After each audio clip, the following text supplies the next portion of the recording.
if you are using a 𝗨𝘀, then you are using YouTube and the sound is not there. How to fix this one? It's too much.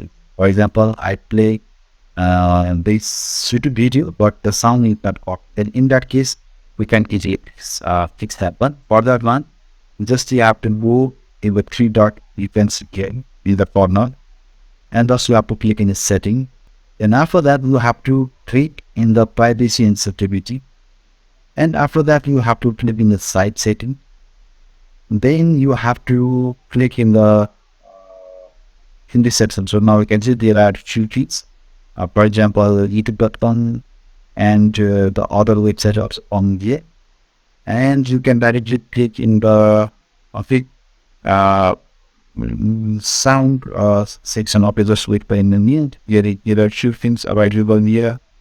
Okay, so just you have to click in the additional function. And there are various types of the function available on your device and many more options available here. For this one, I'm just going to click in the YouTube, and now we can say there is one function available, that is sound. If it is set in the mute, the YouTube video will be played, but the sound will not come. And if you want to fix this one, just you have to enable it and you have to click in the allow. Okay, then after that, your YouTube video sound will come. Okay, so in this way you can fix this problem. Back to get your extension.